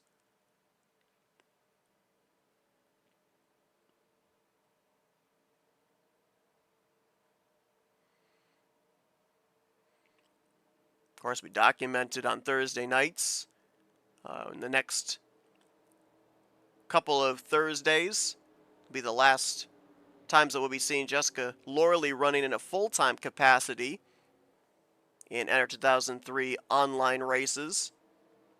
As she'll be stepping away from full time, and we've seen her in the kind of find maybe a swan song surge as of late. We saw her pick up a Talladega victory on Tuesday nights in the Maverick Cup Series over on Tarnation TV. Trying to add a shake and bake win to her resume here tonight.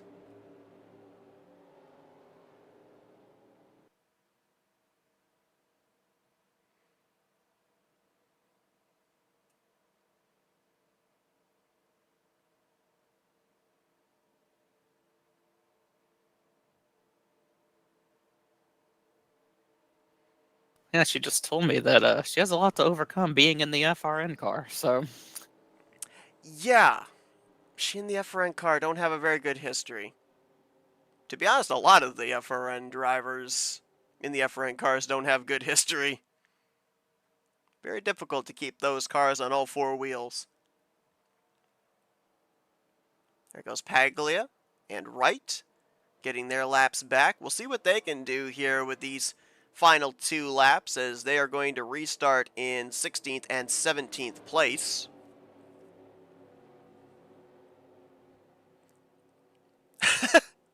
Not sure what's going on right there between Sandoval and Wesley.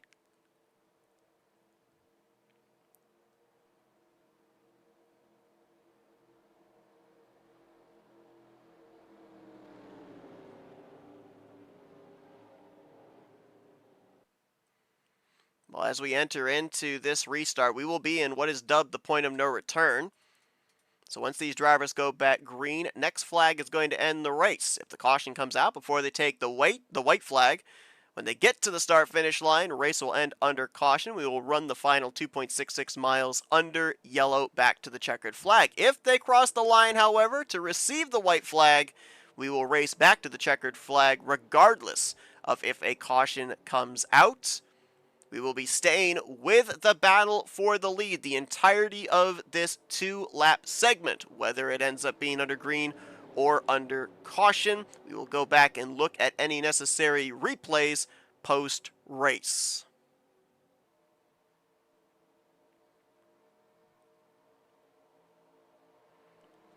So a couple of Chevrolet bow ties will be on the front row. Jessica Loreley and Alex Moe. Highest Toyota, Ulysses Sandoval, will be on the inside of row 2. Highest Dodge, Grant Wesley. The drafting help for Moe on the outside line. Then it's Garland Oaks, Ken Roberts, Katie Huntsbury, Craig Hagley, Brian Wolf, and Chris Elliott. That is your top 10. Just a little over 5 miles to decide the second race of Season 6 of the Talladega Nights Shake and Bake Series. As for the final time tonight, the green flag ready to be waved. Green, white, checkered, 2 laps to go.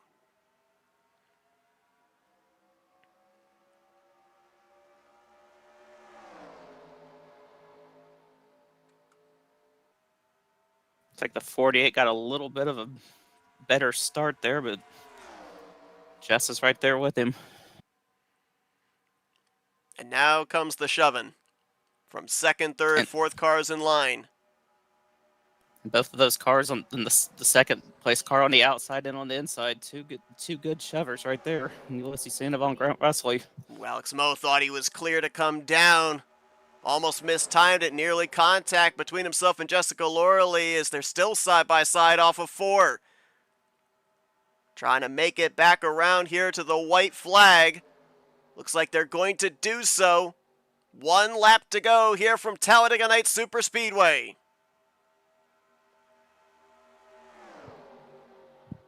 Fighting back on the bottom.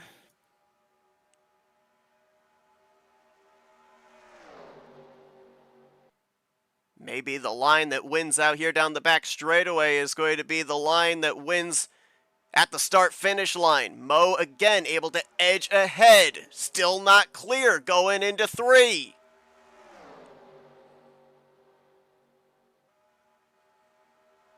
Nobody venturing to a third line, surprisingly, here mid-pack. They're all staying locked up side by side. Here comes Elliott. Here comes Dennis McCarthy. That's going to hurt that outside line. Loreley, oh, contact! Everyone gonna win wrecked it. except the 94. We had one above the flag stand across the start-finish line. But Laura Lee has the chaos in the rearview mirror and will pick up the victory. Ken Huntsbury crossed in second. Brian Wolf in third. I don't think those guys were even in the top 5 when we took the white. I don't think so either. Like, wow. And Garland Oaks, he covered way above the flag stand. I think he was a good 10 feet above the head of the flagman as he was waving the checkered flag, as we had about 3-4 drivers up and airborne crossing the start-finish line.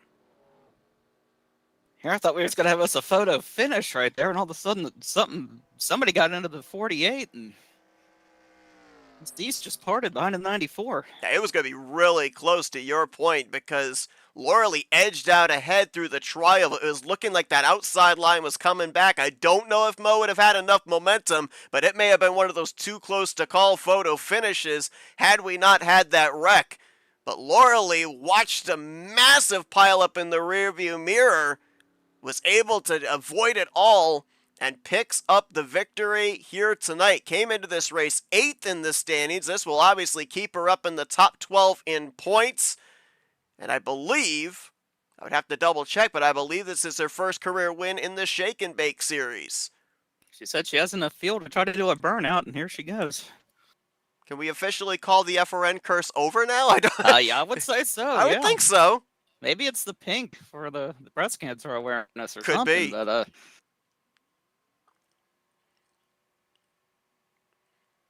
we will go back and take a look at the replay of that wreck, because that was a massive one coming back to the checkered flag. talked about, it's going to be the last time that she's going to be racing full time in a capacity right there. It's a good way to go out right here, getting a win. Absolutely. Led 5 laps here tonight. Going to reverse there. She trying to steal Despirito's thunder with reverse burnouts.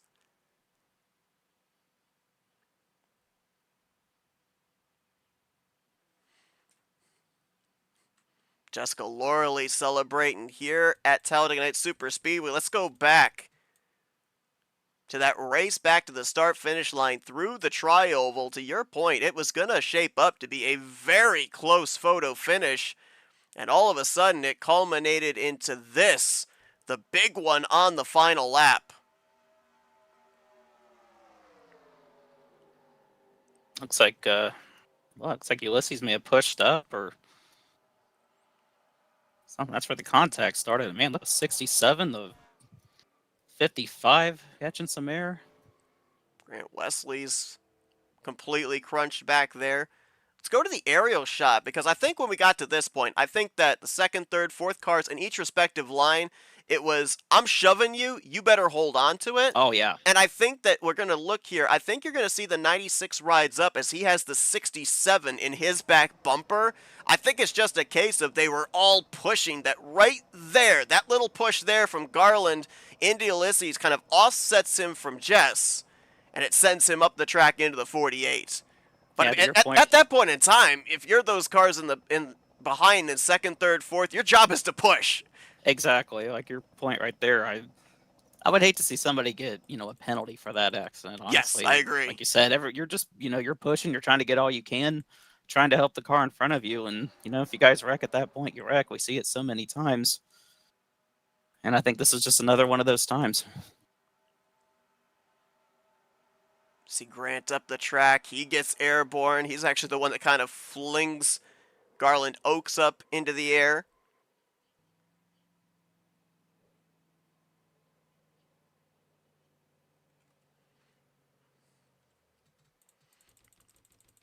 We're going to take a couple of onboards here as well. We're going to first look from the back of the race winner, Jessica Laura Lee. Watch all this culminate in the rearview mirror.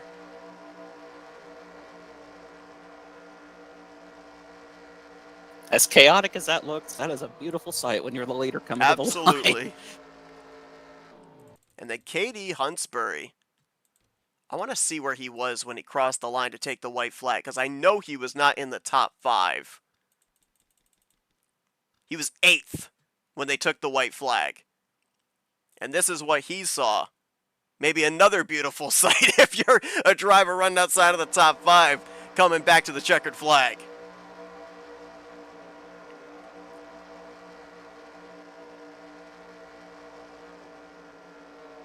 From 8th to the podium, just like that. Brian Wolf going to cross the line in 3rd. He was 10th when they took the white flag. So, my goodness. What a crazy race here tonight. A wild finish. And Jessica Lorley picking up the victory. KD Huntsbury going to bring it home in 2nd, and Brian Wolf in 3rd. Craig Hagley was 4th with Denny Carroll 5th. Dennis McCarthy 6th, 7th for Gary Heiser. 8th was Chris Elliott with Alex Moe and Steven Brandstetter completing the top 10. Ulysses Sandoval was 11th, Mark Paglia in 12th.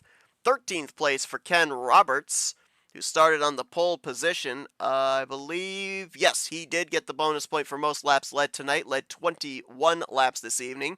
Stephen Wright will finish 14th. Garland Oakes, who we saw get all of the air there across the start-finish line, was 15th. Rod Weston 16th, and Grant Wesley in 17th. They were the drivers that all finished on the lead lap. Robert Spring finishes 3 laps down, last car running in 18th place. 5 drivers out of the race: Jeffrey Elliott, John Godfrey, Ed Finley, Kelly Causey, and Dave Hubbard Jr. We should also mention 24th place finish was the 60 of Perry Bone, who I believe did not take the green flag. He was on pit road at the start of the race, but did not officially set a lap, so he will get credit for the 24th position. But that's going to take us into our FRN post-race wind-down, and it is time to dial up some drivers here. Let's see if we can get a hold of the driver who brought it home in the 3rd position this evening as the seas parted for him. Let's dial up Brian Wolf. User was moved to your channel. Hey, Brian, it's the guys up here in the FRN booth. You got a copy? I do. 10-4, Mr. Cole, Mr. Matthews. How we all doing? Hey, doing great, and I'm sure you're doing well. How about that? 10th place taking the white, 3rd place crossing the start-finish line to receive the checkered flag. We talk about it all the time. These racetracks, you got to be in the right place at the right time. You were able to do that to snipe a podium as there were absolute pandemonium occurring around you. Just how we threw it up, right? Absolutely, man. I was staying committed to that bottom line. No, they weren't coming 3 wide as soon as I expected them to, but I knew I was going to stay committed to that bottom line no matter what. And it worked out because they got together up above me there. And now I was below the yellow line to my left, but I was kind of forced down there. But hey, I'll take it, man. That race was a blast. That was a lot of fun. 3 wide green flag stops and stuff. That was a good one. We were on board with you a couple of times here tonight. You were kind of a wreck avoidance highlight reel. There was another point over in turn 3. You had the 82 sliding right up across your nose. So you definitely had yourself positioned in the right spots here tonight. Coming into this race as well, just below the cut line. I believe you were 19 points below the 12th in the standings. So, obviously, I felt like last week a lot of drivers' mentality was get that first win of the brand new season. How much did the mentality change now 1 week removed?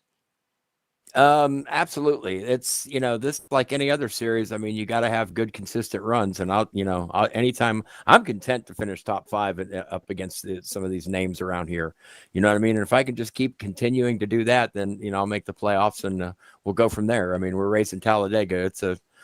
It's a different animal every single week. You got to make a million different, decisions every time around. And it's, they're hard to calculate sometimes. You got to definitely have everything together, and you got to have the luck. And I think I had a little bit too much on the luck side tonight compared to last week.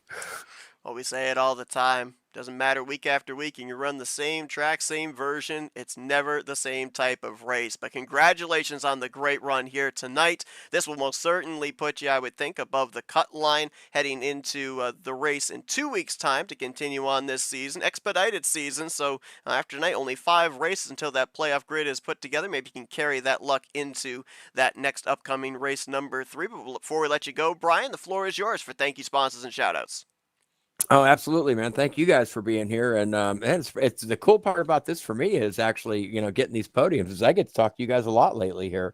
I know we're going to see you tomorrow night for coverage of for our ASR Super Speedway Series. We're coming into 2 to go, and that's going to be fun. And I want to give a shout out to all those guys over there watching me tonight, Dave Chin and all our sponsors and stuff, and Fluid Studios, and yeah, that's about it. Thank you guys for having me. I appreciate it. Absolutely. That's Brian Wolf. Brings it home P3 here tonight at Talladega Night Super Speedway. Congratulations once again, and best of luck here as the season resumes in 2 weeks. Thank you, guys. User was moved And out as you of your mentioned, channel. we will see Brian Wolf as well as the drivers of the ASR Super Speedway Series tomorrow night here on the Flatout Racing Network. Let's see if we can get a hold of second place finisher here tonight, Katie Huntsbury. User was moved to your channel. Hey, Huntsbury, it's the guys up here in the FRM booth. You got a copy? Yes, I do there, Seth. Man, I will tell you what, we took an onboard with you there, crossing the start-finish line to receive the checkers. You were 8th when you guys came around to take the white. Everything happened to your right side. You had a clear path to the inside line coming back to the checkers. You bring it home in second place. Talk to me about that. Like, what were you thinking at that moment as you saw everything taking place out the windshield? I tell you what, man, I was going to be happy with a top 10 finish because this is a pretty tough league to race. It got a lot of really good drivers, and it was like, here I was. I felt like I avoided like 3 wrecks, just made it through. And it was like, oh, man. It was unbelievable. We ended up talking about as well, a lot of drivers we saw have some difficulty on the green flag pit stops, end up losing the draft. The cautions brought you guys right back into the conversation. Were you able to kind of get a sense of the field as we started getting closer and closer to where pit road was no longer going to be a concern and everything was going to get sorted out right there on the track? Yeah, it was like we were in a car, 4 cars there, that it was like we were going to pit. And it was like, because I pitted early, I was trying a different strategy. And it was like I had like 3 laps before I had to come in the pit. And it was like, oh my goodness, the caution come out. And it was like, hallelujah, this is going to put me right where I need to be. You come into this race 20th in the point stands. We talked about a lot of drivers that had some okay runs, but not the best of runs to start out the season last week. You came in, I believe, 25 points below the cut line. There's no doubt in my mind with the point system in a second place tonight, you're going to jump up above that cut line. So now how do we carry this momentum into the final 5 regular season races? You just keep doing what we're doing, man. Just putting out there, doing our best. And, just, hey, I think Brian said it best there, a little luck at Talladega. Well, luck indeed finds Katie Huntsbury second place here tonight at Talladega Night Super Speedway. Congratulations on the great performance there, KD. Sticking with it and bringing it home on the podium. Before we let you go, floor is yours for thank you, sponsors, and shout-outs.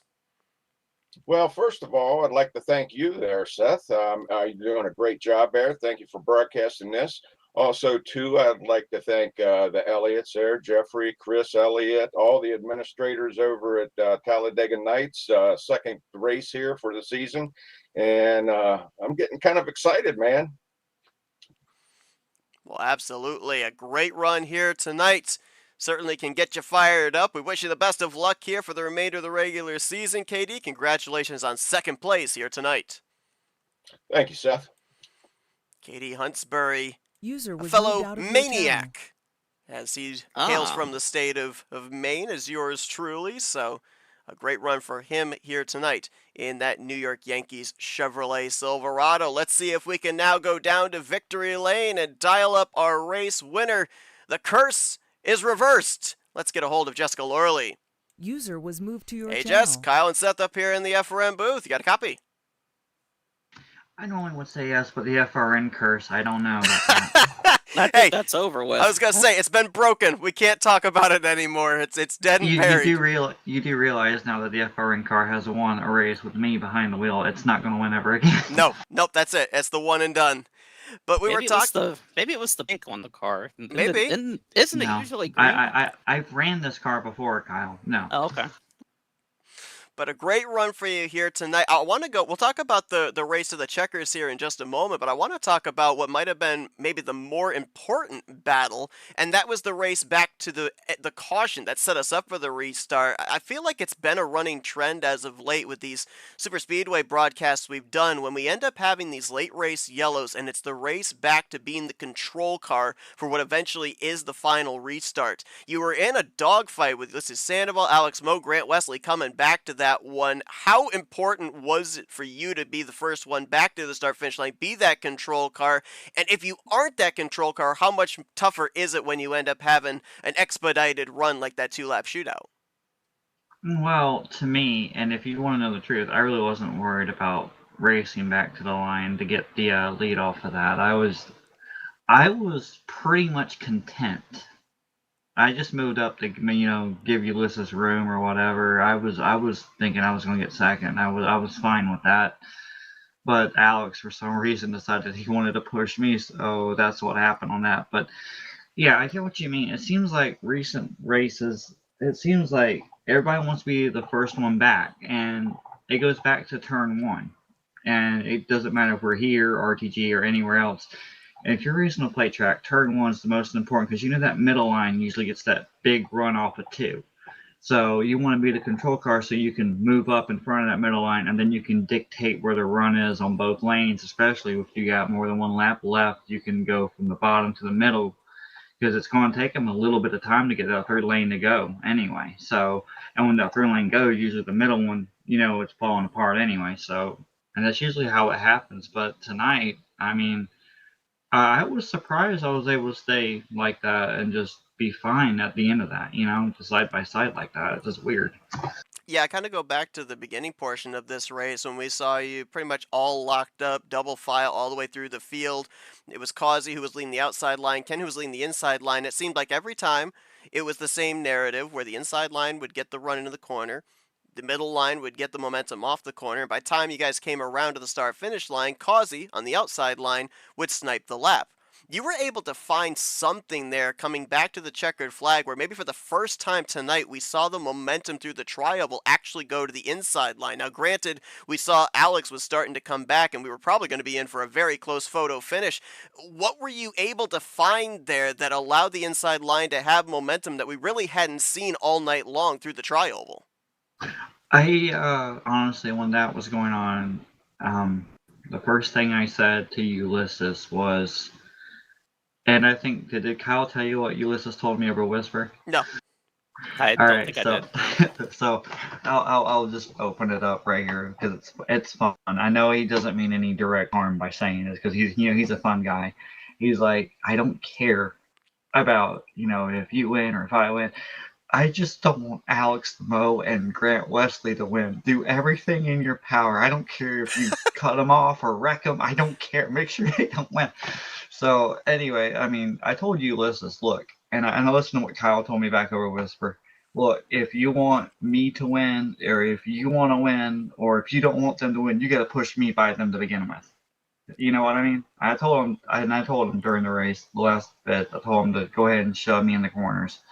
All he wanted to do. If he wrecked me, I'm not going to cry. I'm not going to complain because I told him to, and I would have taken the blame no matter what if I had gotten wrecked, right? So, but anyway, Ulysses was pushing me in the corners, so that contributed a little bit to the speed I had in the corners. But Seth, you remember my second win with the Bob Jones factor where you and me were on the bottom? And we had, what was it, Schwallenberg and Oyo on the top. Remember that? FTF? No, I Super don't. Speedway? Old man brain.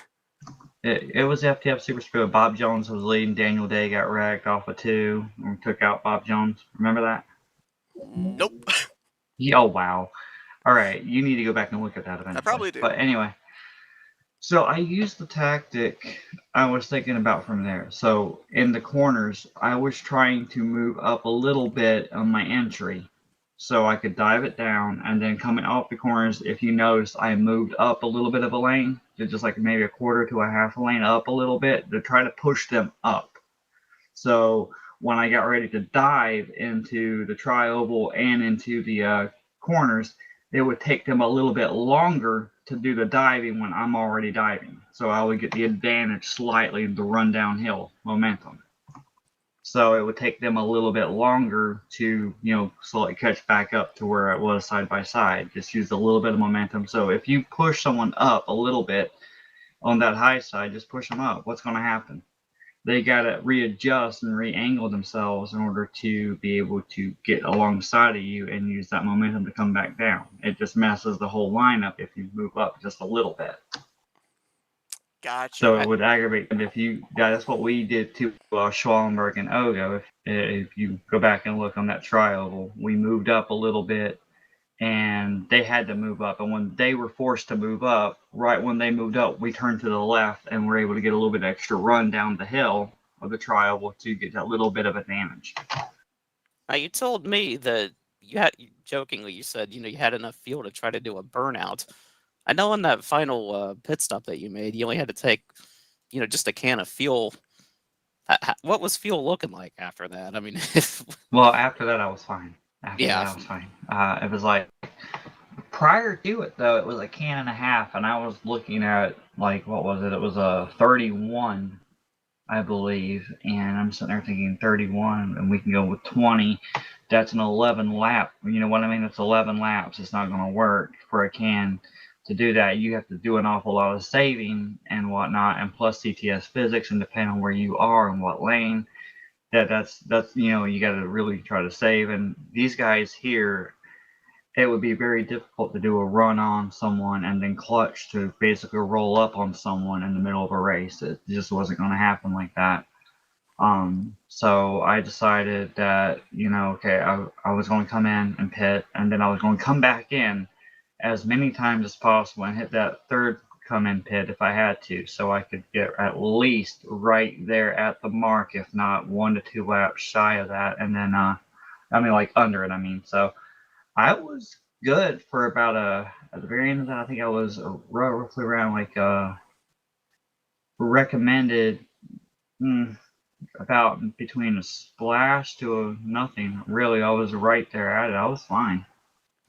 But then that last caution came out, and you get the point, plenty of time to save and do everything there. So, but yeah, around the can mark, can and a half, yeah, I did everything I could to make it an exact can, so I wouldn't have to worry about coming in and staying too long and whatnot. Well, Jess, congratulations on the big win here tonight. We've documented that we're drawing close to your full time here in NR 2003 online racing. You've had some big wins here in the last month or so. Had that Talladega win on Tuesday nights, and of course the victory here this evening. So definitely making the most of the full-time capacity you've got here. Congratulations on adding a shake and bake race to your resume. And before we let you get back to your celebrating in victory lane, we'll turn it over to you. You know how this works. But thank you, sponsors and shoutouts. Well, first off, I want to thank Jeffrey Elliott, Ken Roberts, and Chris Elliott, and Craig Hadley, Garland Oaks, the whole staff here for allowing me to come over and race this, because I really appreciate that. Honestly, it's all based on you too, Seth, because obviously you painted the car a long time ago, but it's the FRN car, so obviously it's big thanks to FRN. But Seth, if you hadn't been broadcasting this, part of this and all like that, I probably wouldn't have come over, but it's basically because of you I decided to come over and request a race it. So I appreciate you taking the chance to come over here and do a few broadcasts and all, and let me do something on Saturdays, I guess. Oh man, that win I just got tonight, that belongs all to Ulysses, honestly, because that would not have happened, I don't think, if I didn't have him up there. So basically all credit goes to him. Yeah, I was driving, but I wouldn't have been able to stay up there if it wasn't for him, so it goes all to him.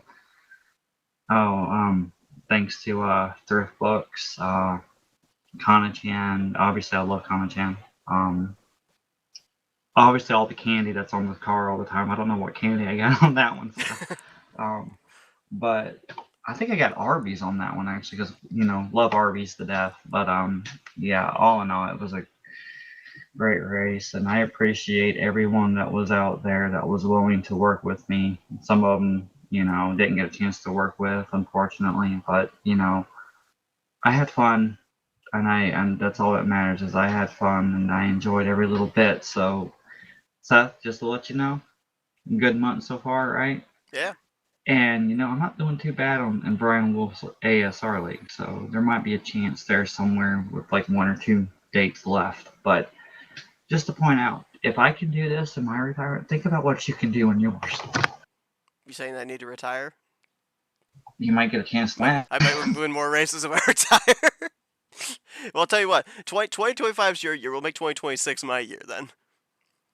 Can you remember to count that high though? Absolutely not. Okay. Makes me wish I would have officially announced mine. Damn.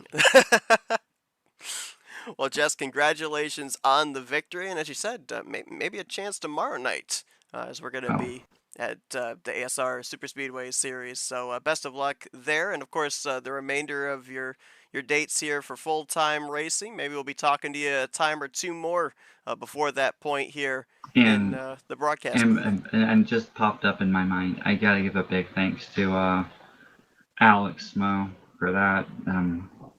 He raced me clean all the way, and I really appreciated him doing that. And actually, if it weren't for him, I wouldn't have been in the first position to begin with. So, yeah, I thank him for a clean, fun race back. And like I said, I figured him and Grant were going to basically snipe us, but it worked out fine, I guess, in a way. But I really appreciate everybody else in general anyway for being part of it. So, yeah, and again, thanks, Seth.